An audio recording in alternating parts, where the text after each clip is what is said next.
আমরা সবাই রহমানের বান্দা হতে চাই তো ইনশাআল্লাহ? ভাইরা আমার, আমরা সবাই নিজেকে আল্লাহর বান্দা বা আল্লাহর গোলাম হিসাবে স্বীকৃতি দেই, কিন্তু এই বৈশিষ্ট্য যাদের মধ্যে থাকবে আল্লাহ রাব্বুল আলামিন স্বয়ং তাদেরকে নিজের বান্দা হিসাবে পরিচয় দিবেন। কত বড় গৌরবের কথা, কত বড় মর্যাদার কথা! আপনি নিজেকে আল্লাহর গোলাম বলে পরিচয় দিচ্ছেন, দেওয়ার চেষ্টা করছেন, আর আল্লাহ স্বয়ং আপনাকে তার বান্দা হিসাবে পরিচয় দিচ্ছেন কোরআনে। এর চেয়ে বড় গৌরবের বিষয় আর কি হতে পারে?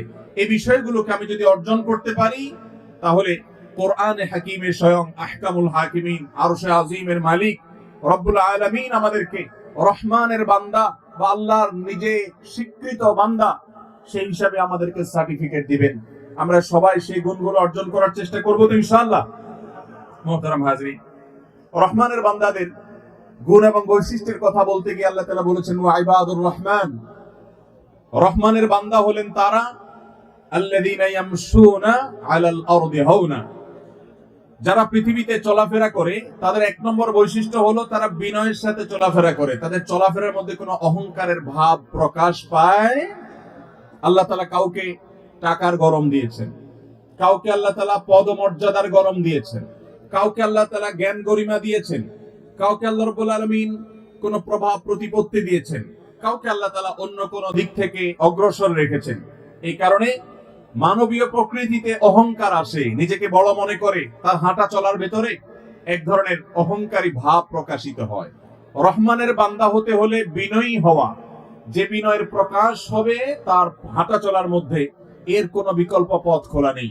প্রিয় ভাইরা আমার, আমরা যে নবীর উম্মত হিসাবে নিজেদেরকে পরিচয় দেই, সেই নবী সাল্লাল্লাহু আলাইহি ওয়াসাল্লাম তিনি এত বিনয়ী ছিলেন যে তার জীবনী বর্ণনা করতে গিয়ে সাহাবায়ে কেরাম বর্ণনা করেছেন, তিনি যখন চলাফেরা করতেন সমতল ভূমিতে সমান জায়গাতে, যখন আমাদের নবীজি সাল্লাল্লাহু আলাইহি ওয়াসাল্লাম হাঁটতেন কান্নাহু ইয়ানহাতু মিন সাবাব, তখন তিনি এমন ভাবে হাঁটতেন উঁচু জায়গা থেকে মানুষ নিচু জায়গায় যেতে গেলে যেরকম বিনয়ী হয়ে নিচের দিকে ঝুঁকে ঝুঁকে যথাসম্ভব বুক ফুলিয়ে চলার বিপরীতে বিনয়ী ভাব নিয়ে মানুষ হাঁটে, উপরের জায়গা থেকে নিচে নামে, তিনি যখন সমতল ভূমিতে হাঁটতেন সেভাবে হাঁটতেন। তার হাঁটা দেখে একজন বিনয়ী মানুষের প্রতিকৃতি মানুষের চোখে ভেসে উঠতো। ভাইরা আমার, আজকাল আল্লাহ তাআলা আমাদেরকে এক একজনকে এক এক দিক থেকে অগ্রসর করেছেন। আমরা কেউ হয়তো কিছু শ্রমিকের দায়িত্ব পালন করি, আল্লাহ হয়তো আমাকে বস বানিয়েছেন, আল্লাহ তো আমাকে কোন একটা অফিসে একটা ভালো পদে বসিয়েছেন, একটা চেয়ারে হয়তো বসার তৌফিক আমার হয়েছে, কিন্তু আমাদের মধ্যে ভাব চলে আসে, অহংকার চলে আসে। এই লোকগুলো রহমানের বান্দা হতে পারবে না। শুধু নামাজ রোজা হজ যাকাত ইসলামের মৌলিক বিধানগুলো পালন করলেই হবে না। রহমানের বান্দা হিসেবে আল্লাহর পক্ষ থেকে স্বয়ং কোরআন কর্তৃক স্বীকৃতি পেতে হলে আপনার চলাফেরার মধ্যে বিনয়ের প্রকাশ থাকতে হবে। আল্লাহ তাআলা আমাদের সবাইকে, আমরা যখন হাঁটা চলা করব তখন আমাদেরকে বিনয়ী হওয়ার তৌফিক দান করুন। সবাই চেষ্টা করবো তো ইনশাআল্লাহ? রহমানের বান্দাদের প্রথম বৈশিষ্ট্য হলো তারা যখন জমিনে হাঁটে তখন তারা বিনম্রতার সাথে হাঁটে, অহংকার করে হাঁটে না। বিশেষ করে আমার যুবক বন্ধুদেরকে বলবো, যে সমস্ত ভাইরা স্কুল কলেজে ইউনিভার্সিটিতে এমনকি মাদ্রাসায় পড়াশোনা করে, 2-4-5 জন বন্ধু যখন একসাথে বাসে উঠেন অথবা কোনো পাবলিক প্লেসে যান, তখন আপনার অ্যাটিটিউড, তখন আপনার হাবভাব কেমন হয়? একজন রিকশাওয়ালা, তিনি হয়তো আপনার বাবার বয়সী, চাচার বয়সী কিংবা আপনার বয়সী, তার রিকশায় যখন আপনি উঠেন আরেক বন্ধুকে সাথে নিয়ে, আপনার অ্যাটিটিউড কেমন হয়, আপনার মুড কেমন হয়? মনে রাখবেন, এই সময়গুলোতে প্রকৃত ইমানদার, প্রকৃত ভালো মানুষ, প্রকৃত ভদ্র মানুষ এবং কোরআন স্বীকৃত রহমানের বান্দাদের পরিচয় ফুটে উঠে। রহমানের বান্দা হলে আপনি তখন অহংকার প্রদর্শন করবেন না। আপনার সাথে 10 জন না 20 জন বন্ধু থাকতে পারে, তাই বলে বাসের কন্ট্রাক্টরের সাথে আপনি খারাপ আচরণ করতে পারেন না, তাই বলে হোটেলের মেসিয়ারের সাথে আপনি তুই তোকারি করতে পারেন না, তাই বলে রিকশাওয়ালার সাথে আপনি ছোট লোকের মতো আচরণ করতে পারেন না।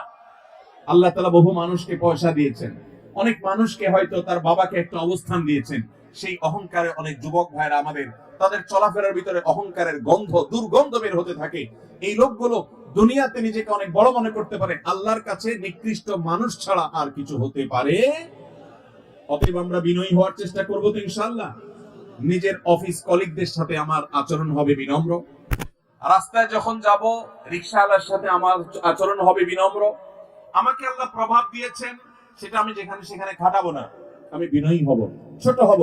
মান তাওয়াদা লিল্লাহি রাফা, আল্লাহর জন্য নিজেকে বিনম্র করে, ছোট করে, তুচ্ছ করে, আল্লাহ তাআলা তার মর্যাদা বাড়িয়ে দেন।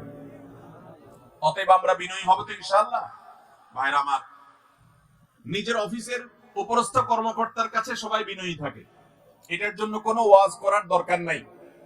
মালিকের সামনে শ্রমিক বিনয়ী থাকে, এটার জন্য ওয়াজ করার দরকার নেই, কারণ সেখানে বিনয়ী থাকে এটা তার স্বভাবগত কারণে না, সেটা তার ক্যারিয়ারের স্বার্থে, সেটা তার চাকুরির স্বার্থে। আপনার আমার বিনয় আছে কি নাই এটা প্রকাশ পাবে আপনার চাইতে আল্লাহ রাব্বুল আলামিন যাদেরকে দুনিয়ার দিক থেকে পিছিয়ে রেখেছেন।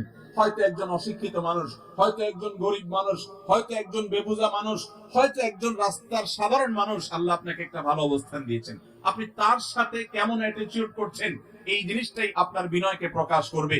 আমাদের প্রিয় নবী সাল্লাল্লাহু আলাইহি সাল্লাম এমন এক নেতা ছিলেন, সারা পৃথিবীর মানুষ এইরকম নেতার কথা শুধু কল্পনা করতে পারে, বাস্তবে এরকম নেতার চরিত্র কখনো মানুষ নিজের চোখে দেখতে পারে না। রহমানের যে বান্দা, রহমানের বান্দা হিসাবে আল্লাহ রাব্বুল আলামিন যাদেরকে স্বীকৃতি দিবেন তাদের বৈশিষ্ট্য হলো ভাই তারা তাহাজ্জুদের নামাজ পড়বে, তাহাজ্জুদের নামাজ পড়বে। আল্লাহ তাআলা বলেছেন ওয়াল্লাযীনা ইয়াবিতুনা লিরাব্বিহিম সুজদান ওয়া কিয়ামা, যারা আল্লাহ রাব্বুল আলামিনকে সন্তুষ্ট করবার জন্য রাতের বেলায় দাঁড়িয়ে আল্লাহর ইবাদত করে নামাজ পড়ে এবং সিজদা দেয়, অর্থাৎ তাহাজ্জুদের নামাজ পড়ে। ভাইরা আমার, আল্লাহর জমিনে 5 ওয়াক্ত নামাজের পর সবচেয়ে শ্রেষ্ঠ, সবচেয়ে মর্যাদাপূর্ণ নফল নামাজ হলো, সুন্নাত নামাজ হলো তাহাজ্জুদের নামাজ। তাহাজ্জুদের চাইতে মর্যাদাপূর্ণ কোন নামাজ ফরজ ওয়াজিবের পরে আর হতে পারে?